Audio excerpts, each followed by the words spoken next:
السلام علیکم ورحمۃ اللہ وبرکاتہ۔ اعوذ باللہ من الشیطان الرجیم، بسم اللہ الرحمن الرحیم۔ الف لام میم، اللہ لا الہ الا هو الحی القیوم، نزل علیک الکتاب بالحق مصدقا لما بین یدیہ وانزل التوراة والانجیل من قبل هدى للناس وانزل الفرقان ان الذين كفروا بآيات الله لهم عذاب شديد والله عزيز ذو انتقام۔ ان الله لا يخفى عليه شيء في الارض ولا في السماء هو الذي يصوركم في الارحام كيف يشاء لا اله الا هو العزيز الحكيم۔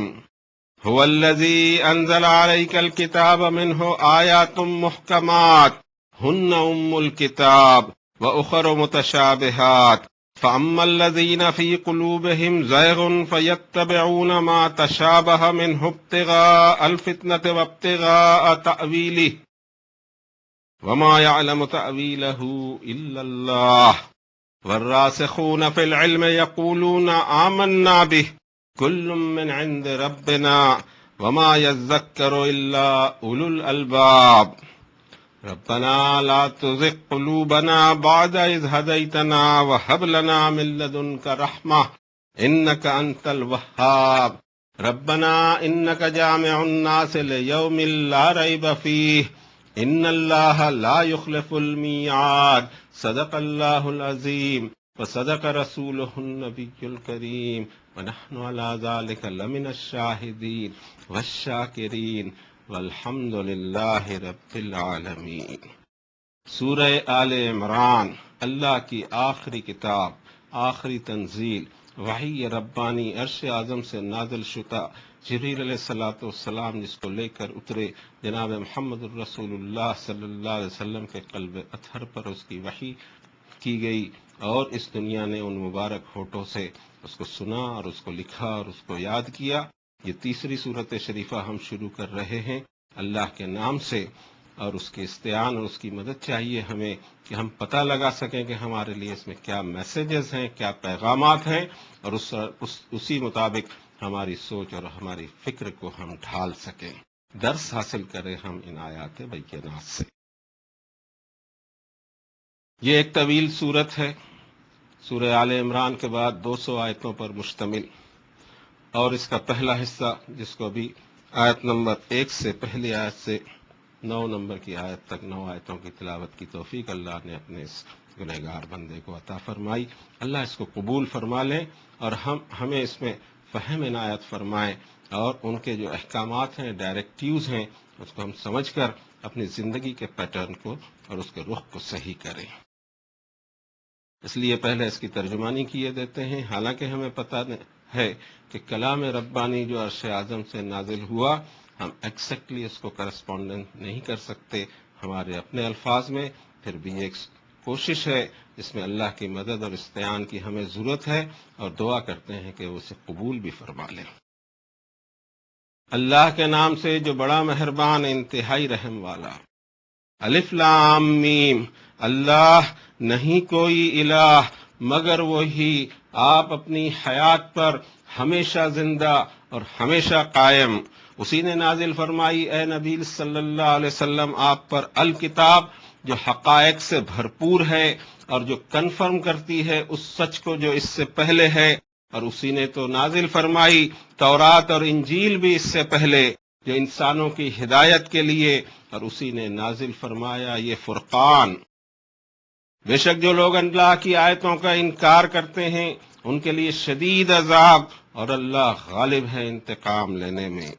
بے شک اللہ پر کوئی چیز پوشیدہ نہیں، نہ زمین کی اور نہ آسمان کی، وہی تو اللہ ہے جس نے تمہاری شکل، تمہاری صورت تمہاری ماں کے پیٹ میں بنائی جیسے اس نے چاہا۔ نہیں کوئی الہ مگر وہی، انتہائی غلبے والا اور انتہائی حکمت والا۔ اسی نے نازل فرمائی آپ پر اے نبی صلی اللہ علیہ وسلم الکتاب، جس میں حکم بتانے والی آیتیں ہیں جو کتاب کی روٹ یا جڑ ہیں۔ اور دیگر آیتیں متشابہات ہیں، الیگورک ہیں۔ پھر جن لوگوں کے دلوں میں ٹیڑھا پن ہے وہ پیچھے پڑتے ہیں، اس میں جو متشابہ آیات ہیں ڈھونڈنا چاہتے ہیں وہ فتنہ، اور وہ ڈھونڈنا چاہتے ہیں اس کی تعویل، جبکہ اس کی تعویل اللہ کے سوا کسی کو معلوم نہیں۔ اور جو ڈیپ روٹڈ نالج رکھتے ہیں، علم میں راسخ ہوتے ہیں، ان کا تو قول اور ان کے جذبات یہ ہوتے ہیں کہ ہم ایمان لائے تمام آیتوں پر، ساری آیتیں ہمارے رب کی طرف سے ہیں، اور نصیحت تو وہی حاصل کرتے ہیں جو عقل والے ہیں اور عقل کے دروازوں کو کھلا رکھتے ہیں۔ اور پھر ان کے دل کی آواز ہوتی ہے، اے ہمارے رب، ہمارے دلوں کو ٹیڑھا نہیں ہونے دینا، جبکہ آپ نے اسے ہدایت دی، اور عطا فرمائیے ہمیں اپنی طرف سے رحمت، بے شک آپ ہی عطا کرنے والے۔ اے رب ہمارے، بے شک آپ جمع کر لیں گے انسانوں کو ایک ایسے دن جس کے آنے میں کوئی شک نہیں، بے شک اللہ وعدے کے خلاف نہیں کیا کرتا۔ یہ آیت بینات تھی، اور یہ صورت شریفہ بھی الف لام میم کے الفاظ سے شروع ہوتی ہے، حروف مقطعات سے۔ پہلی ہی آیت شریفہ میں پھر اللہ تعالیٰ نے اپنا وہی تعارف دیا جو اس سے قبل سورۃ البقرہ میں ہم نے وہ طویل آیت پڑھی ہے، جس کا نمبر آتا ہے سورۃ البقرہ میں 255، جو مشہور آیت ہے آیت الکرسی کے نام سے، اکثر لوگوں کو یاد ہوتی ہے۔ اللہ لا الہ الا هو الحی القیوم لا تأخذہ سنۃ ولا نوم لہ ما فی السماوات وما فی الارض۔ آگے بھی آیت طویل ہے، آپ پڑھ لیجئے گا، یاد بھی ہوگی، اس پہ توجہ دینے کی ضرورت ہے۔ اللہ نے اپنا تعارف کرایا کہ کوئی الہ اس کے سوا ہے ہی نہیں، کوئی ڈیٹی، کوئی گاڈ اس کے سوا نہیں، ایک اور ایک واحد القہار رب، ایک ہی خالق ہے ساری کائنات کا، کائنات کے ایک ایک ذرے کا، چھوٹے سے چھوٹی چیز ہو، بڑے سے بڑی چیز ہو، کائنات کا ایک ایک ذرہ جو کہیں پر بھی پایا جا رہا ہے وہ اس بات کی دلیل ہے کہ اس کو پیدا کرنے والا کوئی ہے، اور وہ ایک اکیلا ہے ساری چیزوں۔ باقی جتنی بھی چیزیں دکھائی دیتی ہیں وہ اس کی مخلوق ہیں، اس کی پیدا کی ہوئی ہیں۔ اگر ان میں جان ہے تو وہ جان بھی اسی نے ڈالی ہے، حیات اسی نے دی ہے، وہ اپنی حیات پر آپ قائم ہے۔ دوسری بات، اس کی بادشاہت، اس کی سلطنت، اس کی کبریائی اور اس کا جلال ہمیشہ سے قائم، ایور اسٹیبلش، اس پہ کوئی زوال نہیں، کبھی زوال۔ وہی تعارف یہاں پھر اللہ تعالیٰ نے دیا کہ الف لام میم اللہ لا الہ الا هو الحی القیوم، اور اس کے بعد تعارف دیا اس کتاب کا جو ہمارے سامنے ہے، جس کو ہم پڑھتے ہیں، جس میں ہمیں بہت کچھ یاد ہے۔ بعض لوگ تو ایسے خوش نصیب ہیں کہ پوری کی پوری کتاب انہیں حفظ ہے، اور ہر گھر میں یہ موجود ہے۔ اس کا تعارف دیا کہ نزل علیک الکتاب بالحق، اے نبی صلی اللہ علیہ وسلم، آپ پر جو کتاب نازل کی الکتاب، وہ حقائق سے بھرپور ہے۔ مصدقا لما بین یدیہ وانزل التوراۃ والانجیل، یہ اس سچ کو کنفرم کرتی ہے جو سچ اس سے پہلے دیگر کتابوں میں جو ریمیننگ سچ ہے، اس کو کنفرمیشن یہ کتاب کرے گی، اس میں سچ کیا ہے اور اس میں باطل کیا ملایا گیا ہے۔ اللہ کی کتابیں ہر دور میں نازل ہوئیں، لیکن انسانیت کی ایک ٹریجڈی ہے، اور ٹریجڈی یہ ہے کہ اللہ کی کتابوں کو بھول بیٹھے ہو، یہاں تک کہ ہوا کہ اللہ کی کتاب اویلیبل نہیں رہی، جبکہ دنیا کے ہر کونے میں اللہ تعالیٰ نے انبیاء اور رسل بھیجا، ہر قوم میں انبیاء اور رسل بھیجا، جتنی تہذیبیں گزر چکی سب میں انبیاء اور رسل آئے، کتابیں اپنے پیچھے چھوڑ کے گئے، اللہ کی کتاب چھوڑ کے گئے، لوگ مس کر دیے اس کو، یہ المیہ ہے۔ اب جو کچھ کتابیں ملتی ہیں جس کے بارے میں دعویٰ کیا جاتا ہے کہ آسمانی کتاب ہے، اس میں 3 کتابیں ہی ہمیں ملتی ہیں، اور اس میں پہلی تو التورات جو حضرت موسیٰ علیہ السلام پہ نازل فرمائی گئی تھی، اور پھر الانجیل جو حضرت عیسیٰ علیہ السلام پہ نازل کی گئی تھی۔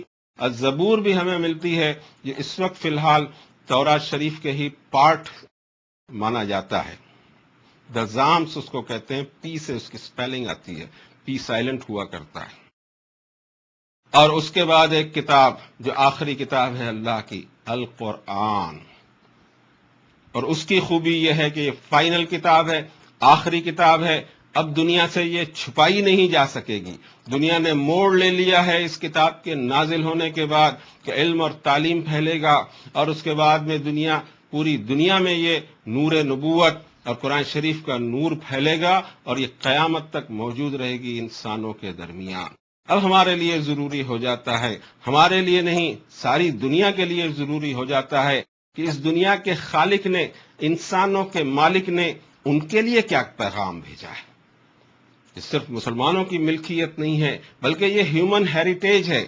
اس شکل میں ہم قرآن شریف کو پیش کریں کہ بھائی یہ تو انسانی وراثت ہے، اس کو دیکھنا بہت ضروری ہے کہ مالک نے کیا کلام فرمایا ہم سے۔ دوسری دو کتابیں جن کو تورات اور انجیل کے نام سے ہم نے ابھی تذکرہ کیا، ان کا معاملہ یہ کہ ان کی اوریجنل موجود نہیں ہے، ترجمے در ترجمے در ترجمے۔ اوریجنل زبان میں کب اتری اور پھر وہاں سے لے کر کے یہاں تک یہ ثبوت بھی ہونا چاہیے کہ اس میں کوئی تحریف اور تبدیلی نہیں ہوئی۔ اس میں واحد کتاب، آخری کتاب اللہ کی، اس میں بالکل تاریخی طور سے یہ عقائد والی بات نہیں ہوگی، بلکہ تاریخ، انسانی تاریخ اس بات کی گواہ ہے۔ 92 سال تک اس پر یورپین یونیورسٹیز نے، 2 یونیورسٹیز نے مل کر اس پر محنت کی ہے، اور ان ساری دنیا سے اویلیبل جتنے بھی نسخے تھے اور جتنے بھی پرانے نسخے تھے ان کو سب کو ملا کر دیکھا۔ خود ان کا کہنا یہ ہے، دلیل تو باہر سے آئے وہ زیادہ مضبوط کہلائے کہ ان کا کہنا یہ ہے کہ اس میں کوئی تحریف نہیں ہے، کوئی آیت آگے پیچھے نہیں، تسلسل وہی قائم ہے۔ اور پھر دنیا میں قدیم ترین جو 2 نسخے اس دنیا میں موجود ہیں، ایک ماسکو میوزیم میں اور ایک قاہرہ کے ایجپٹ کے میوزیم میں، حضرت عثمان رضی اللہ عنہ کے ہاتھوں کے، اس سے انہوں نے ٹیلی کیا ہے اور سرٹیفکیٹ دیا ہے کہ دیر از نو تحریف ایٹ آل، اور یہ قیامت تک ایسا رہے گا۔ دنیا نے بہت کوششیں کی، پہلے دور سے کوشش کر رہے ہیں، اور الحمدللہ وہ ناکام ہو رہے ہیں۔ اس کی وجہ یہ ہے کہ جیسے جیسے زمانہ آگے بڑھ رہا ہے ویسے ویسے اس کی حفاظت مزید ہوتے چلی جا رہی ہے۔ ایک دور تھا کہ حفاظ تھے، پھر دور آیا پرنٹنگ پریس کا کہ اتنی کاپیاں چھپی، اب دور آ گیا انٹرنیٹ تک کے اللہ تعالیٰ نے قرآن شریف پہنچا دیا۔ اب یہ چھپایا بھی نہیں جا سکتا لوگوں سے، مٹایا بھی نہیں جا سکتا، تحریف بھی نہیں کی جا سکتی۔ ایک کام جو ہم سے مس ہوتا ہے، ہم اپنے خود کے لیے قرآن شریف کو اپروچ کریں، ہم سے کیا بات کہتا ہے، اور اسی طرز پر انشاءاللہ ہم اس سورت شریفہ کا مطالعہ کریں گے۔ تو رب تعالیٰ نے فرمایا کہ یہ کتاب حقائق سے بھرپور، جو تصدیق کرتی ہے اس ریمیننگ سچ کا، جو اس سے پہلے نازل کی ہوئی چیز ہوگی۔ اسی نے تورات اور انجیل بھی اتاری جو اس کتاب سے پہلے انسانیت کی ہدایت کے لیے تھی۔ یہ دنیا کبھی خالی نہیں رکھی اللہ نے، یہ انسانوں کی کوتاہی ہے کہ انہوں نے ڈھونڈا نہیں کہ ہمارے لیے کیا انتظام کیا ہے ہمارے رب نے۔ اور پھر فرمایا کہ وَأَنزَلَ الْفُرْقَانَ، فرقان کہتے ہیں ایک ایسے ڈیوائس کو جو بتا دے کہ دودھ کتنا ہے اور پانی کتنا ہے، حق کتنا ہے اور باطل کتنا ہے، سچائی کتنی ہے اور ملاوٹ کتنی ہے۔ اور یہ حیثیت قرآن شریف کو اللہ تعالیٰ نے دی، اس کو الفرقان فرمایا۔ اور سورہ فرقان 25 نمبر کی سورت شریفہ اسی آیت سے شروع ہوتی ہے، تبارک الذی نزل الفرقان علی عبدہ لیکون للعالمین نذیرا۔ برکت والا ہے وہ رب جس نے نازل کیا فرقان اپنے بندے خاص محمد الرسول اللہ صلی اللہ علیہ وسلم پر، تاکہ تمام جہانوں کو وارننگ دے دیں۔ یہ کتاب تمام انسانوں کے لیے اللہ نے نازل کی ہے، یہ ہیومن ہیریٹیج ہے۔ ضرورت اس بات کی ہے کہ پہلے خود ہم سمجھیں کہ کتاب ہم سے کیا کہتی ہے، اور پھر اس پیغام کو دنیا کے لوگوں تک پہنچانے کی ہماری ذمہ داری ہے، اور اس امانت کو پورا کرنا ہمیں پڑے گا۔ یہ امانت رسول اللہ صلی اللہ علیہ وسلم ہم کو دے کر گئے ہیں، اور یہ وراثت نبی صلی اللہ علیہ وسلم ہے، یہ پوری انسانیت میں جانا چاہیے۔ اور آیت شریفہ کے آخر میں فرماتے ہیں کہ ان الذین کفروا بآیات اللہ لہم عذاب شدید، بے شک جو لوگ اللہ کی آیتوں کا انکار کرتے ہیں شدید عذاب میں مبتلا ہوں گے۔ واللہ عزیز ذو انتقام، اللہ انتقام لینے میں پوری قوت اور طاقت اور غلبہ رکھتا ہے۔ اللہ کی آیتیں ہنسی کھیل کی چیز نہیں ہوا کرتی، بہت سنجیدہ معاملہ ہے. کیا کلام کر رہا ہے ہم سے؟ کون کلام کر رہا ہے؟ مالک کائنات، خالق کائنات، رب آسمانوں اور زمین کا مجھ سے بات کر رہا، آپ سے بات کر رہا ہے، کتاب بھیجی ہے، کلام اتارا ہے اپنا. سنجیدگی سے اس کو لینا چاہیے. ماننے کا معاملہ صرف مان کر ہی ہم رہ جائیں نہیں، جو احکامات آئے ہیں اس پر عمل پیرا ہو جائیں، جس سے منع کر دیا گیا ہے اس سے رک جائیں، جو قصص اور واقعات بیان ہوئے ہیں اس سے عبرت اور نصیحت اور سبق حاصل کیا جائے، اور اس مثال کو سامنے رکھ کر اپنی زندگی کے پیٹرن کو سدھارا جائے. اگلی آیت شریفہ، 2 آیتیں ایک ساتھ لیتے ہیں. ان اللہ لا یخفی علیہ شیء فی الارض ولا فی السماء، بے شک اللہ سے چھپی نہیں کوئی شے، نہ زمین کی نہ آسمانوں کی. هو الذی یصورکم فی الارحام کیف یشاء لا الہ الا هو العزیز الحکیم. بے شک اللہ سے کوئی شے پوشیدہ نہیں، نہ آسمانوں کی نہ زمین کی نہ ذرہ، نہ کوئی ایٹم یا اس ایٹم کے اندر میں پروٹون اور نیوٹرون کا سلسلہ اور ان کی گردشیں، ہر شے اس کے پاس ریکارڈ میں بھی موجود ہے، اس کے علم میں بھی ہے. کسی ذرے کو ادھر سے ادھر اس کے علم کے بغیر وہ ہو نہیں سکتا، اس کے اذن کے بغیر وہ ہو نہیں سکتا. اس کی قوتوں کو ایک بار ہمیں پریچے حاصل ہو جائے، اس کی قوتوں کا خوف ہمارے اندر غالب آ جائے گا کہ کتنا زبردست یہ بادشاہ ہے، پھر ہمارا سر ہی نہیں جھکے گا، بلکہ ہماری روح، ہمارا قلب، ہمارے دل، ہمارے دماغ بھی اس کے سامنے سر بسجود ہو جائیں گے کہ میں سرنڈر ہوتا ہوں. انی وجہت وجہی للذی فطر السماوات والارض حنیفا وما انا من المشرکین. میں پوری اپنی تمام توجہات اور پریفرنسز سب کو سب سرنڈر کر دیتا ہوں رب العالمین کے لیے. هو الذی یصورکم فی الارحام کیف یشاء. تم غور کرو، وہی رب ہے جس نے تم کو شکل دی، صورت بنائی تمہاری مدر کے ارحام میں، جیسے اس نے چاہی، جیسے چاہا وہ شکل دی. فی ای صورت ما شاء رکبک، جو رب نے چاہا ویسی تیری صورت بنائی اور اس کو فٹ کر دیا تم پر، گردن کے اوپر فٹ کر دیا. اس صورت کو لیے گھوم رہے ہو، چینج نہیں لا سک رہے، فیچرز چینج نہیں ہوتے. 80 سال تک پہنچ جائیں، بچپن کی تصویر اور بڑھاپے کی تصویر میں فیچر ایک دکھائی دیتے ہیں، فیچر بدل نہیں سکتے. اور وہ یہ بتانا ہمیں چاہ رہا ہے کہ تم میری قدرتوں کو پہچانو. اتنا ہی نہیں ہے، قرآن شریف میں اور بھی جو تعارف آیا ہوا ہے. رب تعالیٰ فرماتے ہیں 53 نمبر کی سورت شریفہ میں، کب سے وہ ہم کو جانتے ہیں. هو عالم بکم اذ انتم اجنۃ فی بطون امہاتکم. وہ تم کو اس وقت سے جانتا ہے جب تم ایک امبرایو کی شکل میں اپنے مدر کے ووم میں تھے، وہ تب سے تم کو جانتا ہے. اس سے پہلے آیت پڑھی جا چکی ہے کہ اذ انشأکم من الارض، تو تم کو اس وقت سے جانتا ہے جب زمین سے اس نے تم کو پک اپ کیا.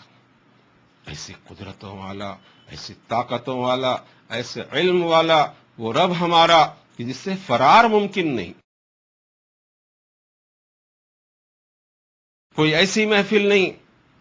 58 نمبر کی سورت شریفہ میں رب تعالیٰ فرماتے ہیں الم تر ان اللہ یعلم ما فی السماوات وما فی الارض ما یکون من نجوا ثلاثۃ الا هو رابعهم ولا خمسۃ الا هو سادسهم ولا ادنی من ذلك ولا اکثر الا هو معهم اینما كانوا. کیا تم نے غور کیا کہ اللہ کو معلوم ہے، اس کے علم میں ہے کیا کچھ ہوتے رہتا ہے زمین اور آسمان میں. کوئی ایسی 3 آدمیوں کی میٹنگ نہیں ہوگی جہاں چوتھا اللہ نہیں ہوگا، 5 آدمیوں کی کوئی میٹنگ نہیں ہوگی جہاں چھٹا اللہ نہیں ہوگا. اس سے زیادہ تعداد ہو یا اس سے کم تعداد ہو، ہوا ما اللہ ہوا معہم، ان کے ساتھ ہی ہوتا ہے. اینما کانو، رات ہو دن ہو، اندھیرا ہو اجالا ہو، سفر میں ہو، کوئی فرق اس کو پڑتا نہیں. اب یہ ساری چیزیں اور تعارف، اس کے بعد یہ ہونا چاہیے کہ ہم اللہ تعالیٰ کی معرفت حاصل کریں اور اس کا گریٹ ہونا، ہی از دا گریٹسٹ، اور اس کا اثر ہمارے قلب پہ آئے. جب اثر قلب پہ آئے گا تو انشاءاللہ عبادت میں وہ جذبہ بڑھے گا. آگے فرمایا پھر تذکرہ ہے کتاب کا، اور جیسے اس سے پہلے بھی عرض کیا جا چکا ہے کہ حروف مقطعات سے شروع ہونے والی صورتوں میں اول میں اپنی کتاب کا تذکرہ فرماتے ہیں. اب رب تعالیٰ نے یہاں پھر کتاب قرآن مجید کا ایک تعارف اس طرح دیا، هو الذی انزل علیک الکتاب منہ آیات محکمات ہن ام الکتاب واخر متشابہات۔ وہی تو رب ہے جس نے اے نبی صلی اللہ علیہ وسلم آپ پر الکتاب نازل فرمائی، جس میں حکم بتانے والی محکمات آیتیں ہیں، یہ کرنا ہے، یہ نہیں کرنا ہے۔ ہن ام الکتاب، وہ کتاب کی روٹ یا جڑ، ام کہتے ہیں ماں کو، وہ کتاب کے مین جڑ ہے۔ وہ اخر و متشابہات، اور دیگر آیتیں ایلیگورک ہیں، متشابہ ہیں، تشبیہن بتائی گئی ہیں۔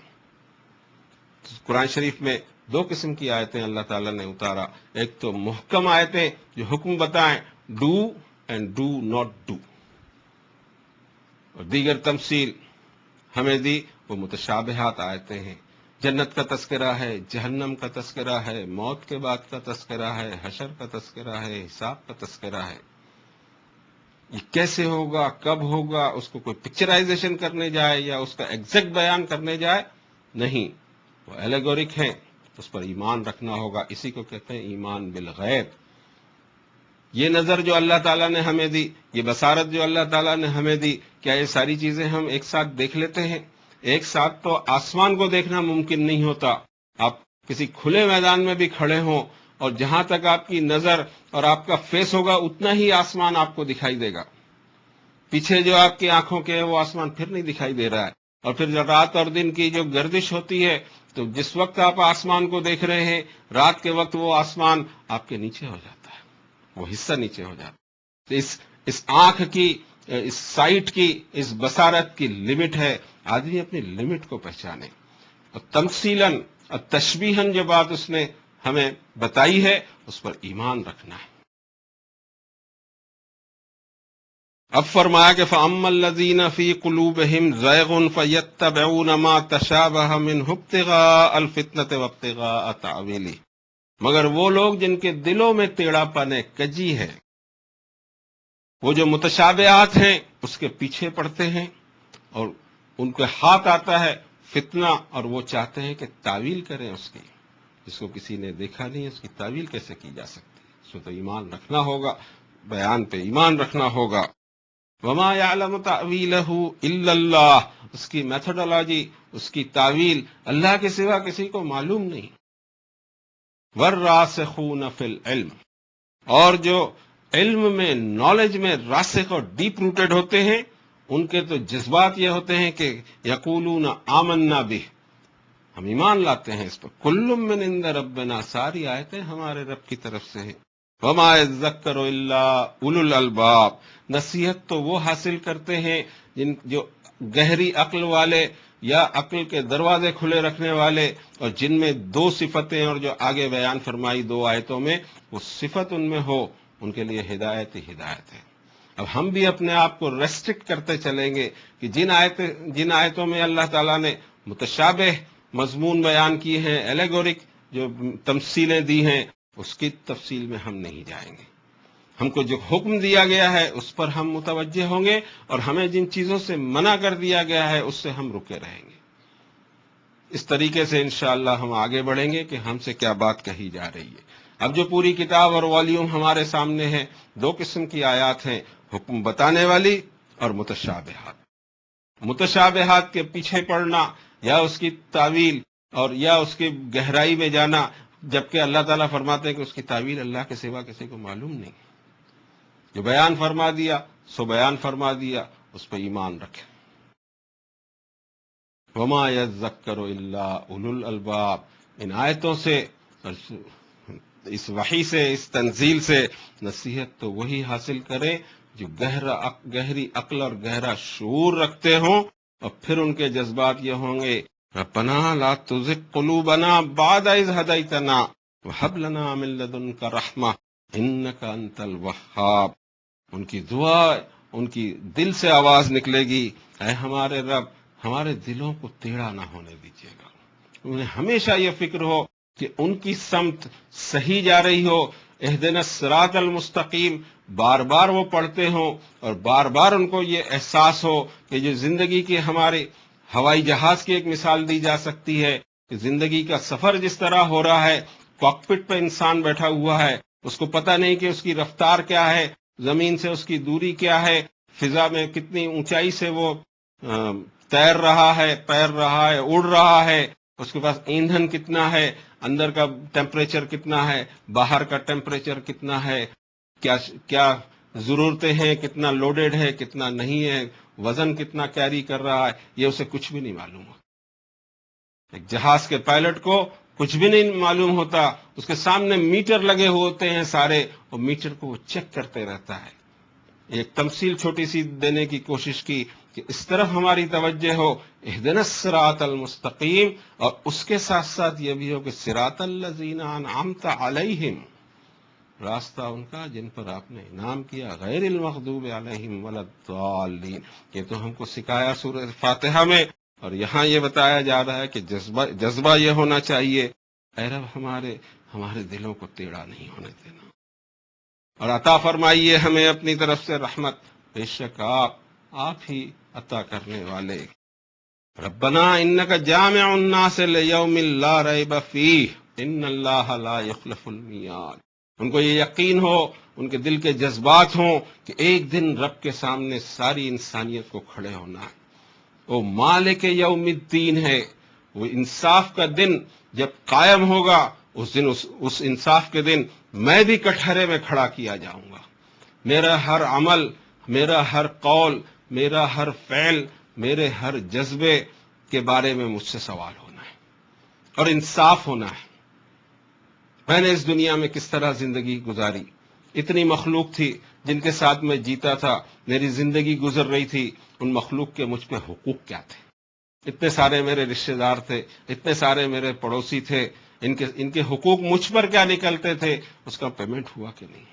تو ہمیشہ یہ گھبراہٹ ہو کہ جس دن اللہ تعالیٰ قیامت قائم کریں گے، جس دن حشر اور حساب کا وقت ہوگا، اس کٹہرے میں میں بھی کھڑا رہوں گا، مجھے کہیں سے فرار ممکن نہیں ہے۔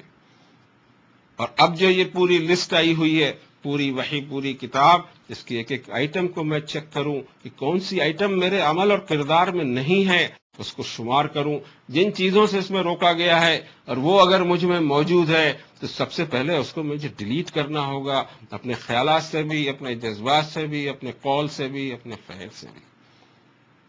سچ کہا جائے تو ایسا لگتا ہے کہ سیلف ڈیولپمنٹ ہونا چاہیے کتاب اللہ سے، کہ میں اپنے آپ کو سب سے پہلے صحیح رخ پر ڈالوں، اور یہ کنٹینیوس پروسیس ہے۔ ایسا پروسیس نہیں کہ ہدایت ہم نے حاصل کر لی اور اس کو کہیں سیفلی رکھ لیا، اب ہمیں ہدایت کی ضرورت نہیں، لیکن ہدایت کا اسٹاک ہمارے پاس ہو گیا۔ ہم کو تو روز سکھایا گیا، ہر نماز کی رکعت میں سورۃ الفاتحہ میں ہم کو یہی سکھایا گیا، اہدنا الصراط المستقیم۔ مسلسل ہدایت کی ہمیں ضرورت ہے، اور وائٹل جتنی بھی چیزیں ہیں اس انسانیت کی، اس کو تسلسل پہ رکھا ہے اللہ نے۔ آکسیجن مجھے جتنی لگتی ہے دن بھر کی، اس کو میں اسٹور نہیں کر سکتا۔ مہینے بھر کا مجھے پانی لگتا ہو، اس کو میں اسٹور نہیں کر سکتا۔ سال دو سال کے اناج لگتا ہو، اس کو میں اسٹور نہیں کر سکتا۔ وہ تو کنٹینیوس سپلائی کرتے رہتا ہے اور پالتے رہتا ہے مجھے۔ ایسے ہی معاملہ ہدایت کا، کنٹینیوس سپلائی ہوتی رہے، لیکن اس کے لیے ہمارا ریسیور بھی آن ہونا، ہمارا اینٹینا بھی صحیح ہونا۔ ہدایت کے سگنل آ رہے ہوں، اینٹینا ہمارا صحیح نہیں ہو تو گڑبڑ ہو جائے گی۔ ضرورت اس بات کی ہے کہ سب سے پہلے اپنے نفس کو سدھارا جائے، اپنا اینٹینا کو صحیح کیا جائے، اپنے کنیکشن صحیح طور سے کتاب اللہ سے جوڑ لیے جائیں، انشاءاللہ وہ نشریات جاری ہیں فضا میں، ضرور ملے گی۔ ہم خود اپنی راستے کو تجویز کریں جو کتاب اللہ کے مطابق ہو، اور اس پہ عمل کرنے کے لیے جناب رسول اللہ صلی اللہ علیہ وسلم کی سنتیں ہیں۔ دونوں چیزیں آیا ہیں، دنیا پر کھلی ہوئی ہیں، تھوڑی کوشش تو ہمیں کرنی پڑے گی۔ پانی پینے کے لیے ایک گلاس پانی تو ندی سے اٹھانا ہوگا، کنویں سے بھرنا ہوگا، فریج سے نکالنا ہوگا، پانی لبوں تک تو نہیں آئے گا، دعا کرنے کے بعد بھی نہیں آئے گا۔ اس کی مثال بھی دی ہے اللہ نے ایک جگہ، انشاءاللہ جب آئے گا تو ہم اس کو دیکھیں گے۔ اب ان کے جذبات یہ ہوں کہ اے ہمارے رب، آپ ایک انسانیت کو ایک دن ایک ساتھ کھڑا کر دیں گے اپنے سامنے، اور پھر حساب لیں گے، اس وقت میری حالت کیا ہوگی؟ یہی حالت ہونی چاہیے جس کی دعا ہم ابھی سے مانگیں. اللہم حاسبنی حسابا یسیرا، اے ہمارے رب ہمارا حساب آسان کر دیجیے. اسسمنٹ سب کا ہونا ہے، اور اسی لیے اللہ نے ہم کو شعور اور عقل دی ہے کہ ہم سیلف اسسمنٹ یہاں کرتے رہیں، اپنا اسسمنٹ خود کرتے رہیں. اس پورے سسٹم کو اللہ تعالیٰ نے اپنے نبی کریم صلی اللہ علیہ وسلم کے ذریعے ایسا جاری کر دیا.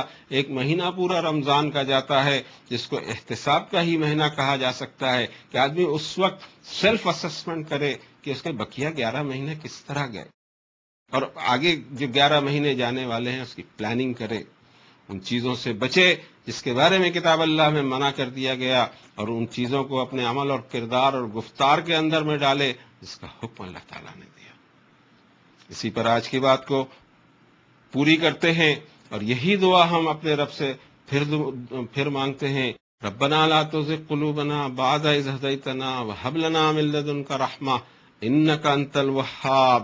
ربنا إنك جامع الناس ليوم لا ريب فيه إن الله لا يخلف الميعاد. ربنا لا تؤاخذنا إن نسينا واخطأنا. ربنا ولا تحمل علينا إصرا كما حملته على الذين من قبلنا.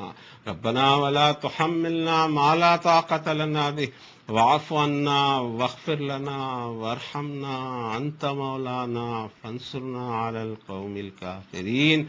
وصلى الله على النبي الكريم.